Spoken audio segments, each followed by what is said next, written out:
Le devoir est pour nous de vous informer une fois de plus, messieurs, dames, bonsoir et bienvenue dans cette grande édition du journal. Voici pour vous les sommaires. La question de la levée des immunités du ministre d'État en charge de la justice, Constant Mutamba, la commission spéciale va présenter son rapport ce jeudi. Au cours du briefing spécial tenu le mardi 27 mai 2025, le ministre du Commerce extérieur, Julien Paluku, est revenu sur les avancées enregistrées dans son secteur. Et enfin, le ministre d'État, ministre de la Justice, ministre de l'Éducation, voulais-je dire nationale et nouvelle citoyenneté, a procédé au lancement de la supervision d'examen de hors session.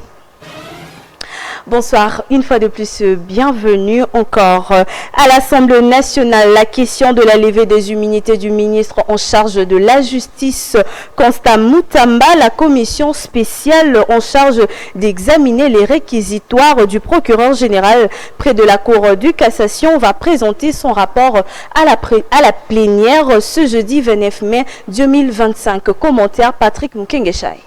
La commission spéciale à l'Assemblée nationale chargée d'examiner les réquisitoires du procureur général près la Cour de cassation Firmin Vendée est composée de 25 membres. Elle va examiner le réquisitoire de ces derniers sollicitant la levée des immunités du ministre Constant Mutamba.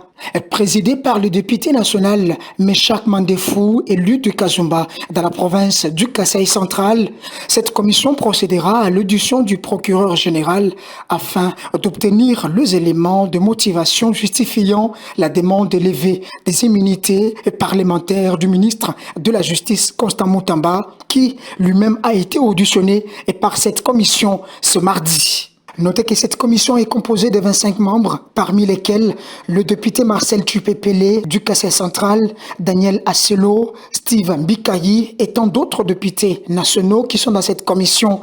La décision finale de cette commission sera connue en séance plénière de ce jeudi 29 mai 2025. L'ex-président de la République, Joseph Kabila Kabange, est arrivé à Goma, capitale du Nord Kivu, quelques jours après son discours à la nation. Sur place à Goma, le sénateur démis de ses immunités entame ce mercredi 28 mai 2025 les consultations citoyennes en perspective de l'instauration de la paix à l'est de la RDC. Lionel Smith Ngolo. Selon les sources concordantes, l'ancien président congolais Joseph Kabila est arrivé à Goma comme il avait annoncé lui-même le week-end dernier lors du discours adressé à la nation. Bien avant, dans la capitale du Nord Kivu, tout le monde parle de lui, mais aucune image de Joseph Kabila n'est illustrée. Dans son entourage et ses proches affirment qu'il serait arrivé dans la nuit de dimanche à lundi à Goma. Le coordonnateur de l'AFC, Corneille Nangaa, je citais, s'est dit satisfait de son retour au pays. Sur son compte X, je cite, le retour au pays de ce grand acteur politique est favorablement accueilli. Il a fait un bon choix plutôt que de rester en exil forcé.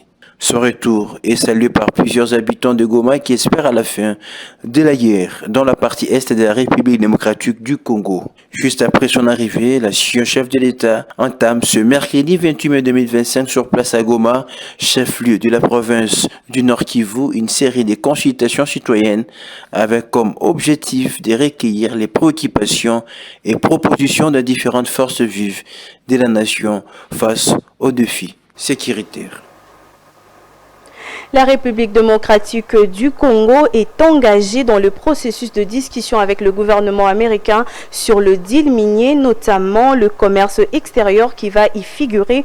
Pour sa part, le ministre du Commerce extérieur, Julien Paluku, est revenu sur les avancées enregistrées dans son secteur lors du briefing spécial tenu mardi 27 mai 2025 au studio Maman Angebi de la RTNC. Suivez. Aujourd'hui, ou l'année passée ou l'année dernière, nous avons exporté 152 000 tonnes de cobalt. Nous avons exporté autour de 3 100 000 tonnes de cuivre, mais ça ne se ressent pas dans les paniers de la ménagère. Chaque semaine, je publie ce que j'appelle la mercuriale des prix de certains produits. Aujourd'hui, la tonne de cobalt est à 33 000 $ américains. Si vous multipliez 33 000 par une production de 152 000 tonnes par an, vous êtes à près de, je crois, autour de 60 milliards ou 59 milliards de dollars. Wow. Ça, c'est la valeur de la production du cobalt. Lorsque vous allez vers le cuivre, nous sommes à 3 milliards, 3 millions, 100 millions de tonnes, c'est autour de 29 milliards. Mais lorsqu'on voit comment cela se répercute chez la population congolaise, on ne le sent pas, la pauvreté continue. Voilà pourquoi le président de la République, son Excellence Félix Antoine Tshisekedi, nous a demandé de diversifier notre économie.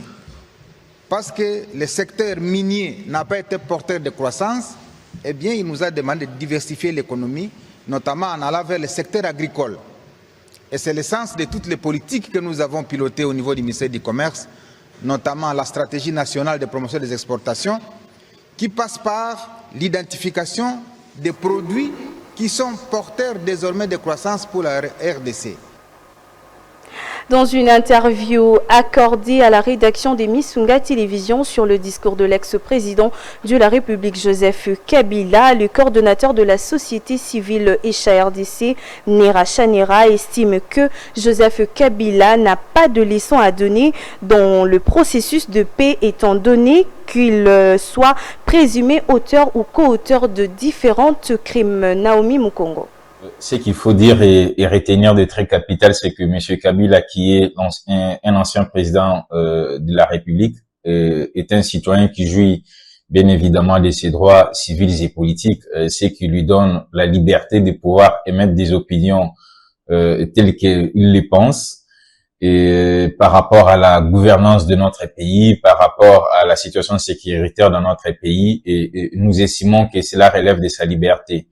Mais de manière plus particulière, nous estimons que M. Kabila est comptable de plusieurs présumés faits des crimes contre l'humanité, des crimes financiers, dont il serait auteur ou présumé auteur durant toutes ces 18 ans de gestion de ces pays, une gestion calamiteuse à la prédation politique d'ailleurs. Et quant à ça, nous estimons que M. Kabila n'a pas forcément, d'une manière ou d'une autre, des leçons à donner. Bien évidemment qu'il y a assez de situations déplorables quant à la gouvernance de M. Félix Tshisekedi, et bien évidemment avec son régime. Et nous, le mouvement citoyen Echa, nous estimons que cette situation qui prévaut dans notre pays ne devrait être résolue tout simplement par les programmes citoyens que nous avons mis en place, qui est en train de promouvoir la sécurité, la justice transitionnelle, l'émergence et le développement basés sur les droits de l'homme à travers un mécanisme d'un cadre multi-acteurs qui devait être mis en place et qui devrait travailler sur des mécanismes de l'émergence et du développement basés sur les droits de l'homme. Cela permettrait de mettre en place une gouvernance transformationnelle axée sur les résultats, des approches de gestion de la chose publique basées sur les droits de l'homme et qui répond aux responsabilités des débiteurs de droits de l'homme dont jouit l'État congolais, bien évidemment. Et il y a également l'aspect des changements de mentalité. Et nous estimons que le mindset congolais n'est pas propice à la paix, non plus à la sécurité, encore moins même à l'émergence ou au développement. C'était un propos recueilli par Naomi Mukongo. Quittant la justice pour l'éducation, le ministre d'État, ministre de l'Éducation nationale et nouvelle citoyenneté, Raissa Malou, a procédé ce mardi 27 mai 2025 au lancement de la supervision nationale de la hors-session de l'examen d'État 2025. C'était en présence de plusieurs inspecteurs qui sont chargés de la supervision d'évaluation certificative. Commentaire Patrick John Mukengesai. Raissa Malou a dans son adresse aux inspecteurs qui sont chargés de la supervision des évaluations certificatives exhorté ces derniers au sens élevé d'éthique, car, a-t-elle dit, je cite, « Notre mission repose sur une valeur fondamentale, l'intégrité. Il ne peut pas y avoir de la tolérance face à la corruption, au favoritisme, au détournement à la complaisance ou encore à la négligence. Et pendant cette période de la hors-session de l'examen d'État, édition 2025, à travers toute l'étendue de la République démocratique du Congo, la patronne de l'éducation en RDC a invité les uns et les autres à la hauteur de la confiance placée en eux et par les autorités pour ce travail. Pour la ministre de l'Éducation nationale, on doit restaurer une culture de responsabilité et de redevabilité et mettre hors état de nuire toutes les antivaleurs qui rongent l'éducation à travers la République démocratique du Congo.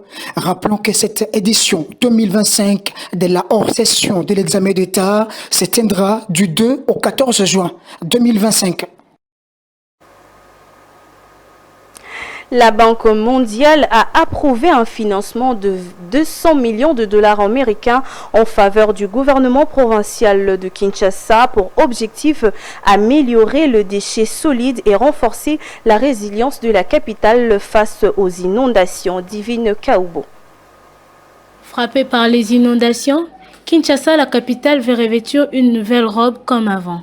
Pour y parvenir, il faut de partenaires. C'est dans ce cadre qu'une approbation de la Banque mondiale a été fixée pour un projet de plus de 200 millions de dollars pour soutenir la ville de Kinshasa dans la lutte contre les inondations et l'amélioration de la gestion des déchets, explique Catalina Murulanda, chef de la délégation de la Banque mondiale. On a parlé de deux secteurs dont la Banque mondiale peut aider à appuyer les efforts de l'excellence du gouverneur et de la ville de Kinshasa, le secteur des inondations. La Banque vient d'approuver un nouveau projet de 200 millions de dollars pour aider à améliorer la résilience de la ville de Kinshasa à travers des interventions de prévention et des infrastructures pour faire la ville la plus résiliente. Alors on a parlé un petit peu de ça, est-ce qu'on va faire, comment est-ce qu'on va commencer la mise en œuvre du projet. Et on a commencé à parler des efforts qu'on fera ensemble pour améliorer la gestion des déchets. La gestion des déchets à Kinshasa, c'est un thème d'urgence, c'est quelque chose, un secteur dont on doit entamer et on doit travailler urgemment. Et on a commencé aujourd'hui à écouter la stratégie de la ville, du gouverneur, à comprendre la vision qu'il a. Et c'est un thème, une problématique qu'il considère prioritaire. Et on est vraiment très content et très enthousiasmé qu'on va pouvoir travailler avec l'hôtel de ville sur cette nouvelle problématique. Rappelons que la rencontre a eu lieu en début de semaine entre le gouverneur de la ville et la représentante de la Banque mondiale. Prenons la santé à présent. Célébré chaque 28 mai, le monde entier commémore la journée de l'hygiène menstruelle sous les thèmes « Ensemble pour un monde respectueux de règles » qui vise à briser les silences et qui est considéré comme un tabou dans la société africaine. Commentaire Plamedindaya. L'hygiène menstruelle désigne l'ensemble des pratiques nécessaires pour gérer les menstruations de manière saine, sûre et digne. Partant de son but de rompre les silences et à diffuser l'information pour permettre à la communauté en général et en particulier aux élèves, raison pour laquelle l'ONG allemande World United a instauré en 2014 l'initiative de cette journée en faveur de l'hygiène menstruelle. Le thème choisi cette année est « Ensemble pour un monde respectueux des règles ». D'ailleurs, les Fonds des Nations Unies pour l'enfance, UNICEF en sigle, estiment qu'en Afrique, 66% des filles ne disposent pas d'une bonne information sur la menstruation avant d'être confrontées à leurs premières règles et certaines filles, pendant ces règles, sont absentes à l'école. Ainsi, pour certains, c'est un sujet tabou qui parfois dépend de la culture. Cependant, sur ce qui cadre avec le pratique d'une bonne hygiène menstruelle, il y a l'accès à des produits menstruels sûrs, la possibilité de se laver, un espace privé et sûr, l'accès à une information adéquate. Par conséquent, une mauvaise hygiène menstruelle peut entraîner de graves risques pour la santé, comme des infections des voies urinaires et reproductives susceptibles d'entraîner une infertilité et des complications à l'accouchement. Il s'est de signaler qu'il est temps que la communauté africaine, particulièrement congolaise, mette fin au sujet de l'hygiène menstruelle considérée comme tabou, car la santé et l'avenir de la femme, soit la future femme, en dépendent. Prenons cette information en bref. Appelé pour la première fois en sélection de la RDC, Wan Bissaka sans jouer est forfait pour le prochain rassemblement suite à des soucis sanitaires personnels. C'est dans un communiqué de la Fédération congolaise de football association que l'annonce a été faite. Nous en reviendrons certainement dans nos prochaines éditions. Continuez à nous suivre sur notre page Facebook Missunga Télévision et sur notre chaîne YouTube et pourquoi pas sur TikTok Missunga Télévision. Du sport à présent, TP Mazembe a signé une victoire importante à Kinshasa face à l'AS Rangers 2-0 lors de la 9e journée du play-off de la Ligue 1 congolaise. Une performance solide qui permet au Corbeau de remonter à la 3e place du classement avec 16 points. Daniel Anto. En déplacement à Kinshasa pour le compte de la 9e journée de play-off de la Ligue 1 congolaise, le TP Mazembe a confirmé sa montée en puissance en s'imposant solidement de 2-0 face à l'AS Rangers, c'est lundi 26 mai 2025 au stade de Martyrs. Un succès qui relance les ambitions du Corbeau dans la course au titre. En conférence d'après-match, Lamine Diaye, entraîneur de Mazembe, évoque leur mauvais pas lors du précédent match. Vous savez, c'est le sport. C'est le sport. Il faut savoir perdre. Il faut se servir aussi de ces défaites pour rebondir. Pas des champions du monde. Hein. On le sait dès le départ. On savait que ça allait être compliqué, ça allait être difficile. Ce 5e succès permet à Mazembe de grimper sur la 3e marche de podium avec 16 points au compteur, revenant dans les sillages de leader. Une dynamique positive que le club de Lubumbashi espère maintenir lors de la prochaine confrontation contre Simba jeudi prochain. Place à présent à la revue de presse.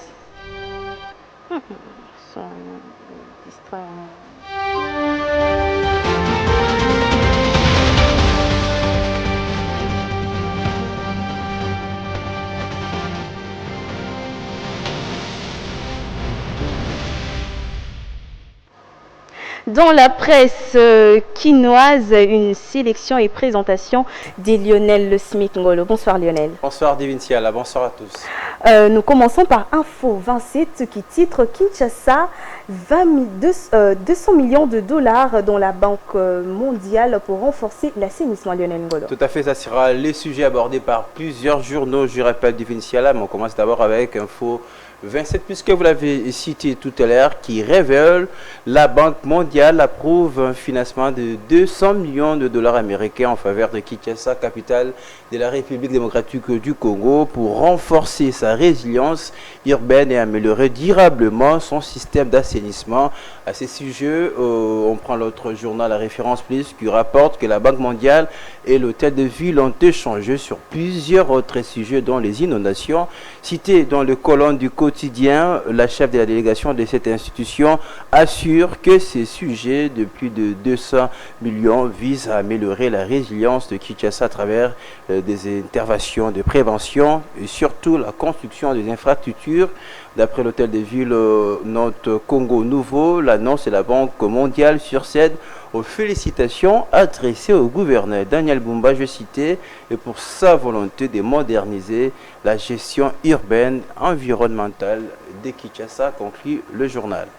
Alors, toujours parmi vos très belles sélections, il y a l'ACP qui titre RDC Chine, signature d'un accord entre deux structures dans le secteur des assurances. On va changer des sujets. On change évidemment de journal. Un accord de collaboration dans le secteur des assurances a été signé mercredi entre la Chine, évidemment, les autorités de régulation et de contrôle des assurances de la RDC et de la National Financial Regulator, le régulateur chinois des assurances, selon un communiqué parvenu à l'ACP. Le journal poursuit avec la source qui indique que cette signature est une avancée majeure dans la coopération entre les deux institutions, laquelle découle du Forum économique Chine-RDC tenu en septembre 2024, où le chef d'État chinois et congolais, je précise, ont manifesté leur volonté de renforcer la coopération bilatérale entre les deux pays qui se veut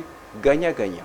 Vraiment. Alors, on garde toujours l'ACP, cette fois-ci en sécurité, qui dit guerre d'agression, une délégation de parlementaires francophones reçue par le président Tshisekedi. Effectivement, une délégation parlementaire francophone a rencontré mardi dans la soirée à la Cité de l'Union africaine, Kinshasa, capitale de la République démocratique du Congo. Le président congolais, dans le cadre d'une mission de bon office visant à contribuer à restaurer la paix dans l'Est de ce premier pays francophone agressé par les Rwandais, d'après la présidence congolaise. Le journal va poursuivre en disant: conduit par le président de l'Assemblée parlementaire de la francophonie, le Camerounais, je cite, Hilarion Hecton, ces élus ont échangé pendant, divine, plus d'une heure avec le président de la République sur les voies de sortie de la crise sécuritaire qui secoue l'Est de la République démocratique du Congo. C'est avec ces mots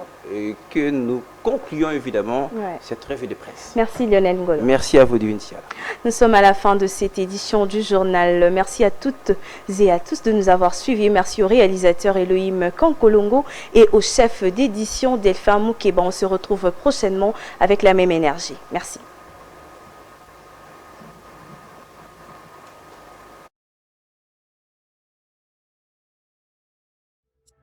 Thank you.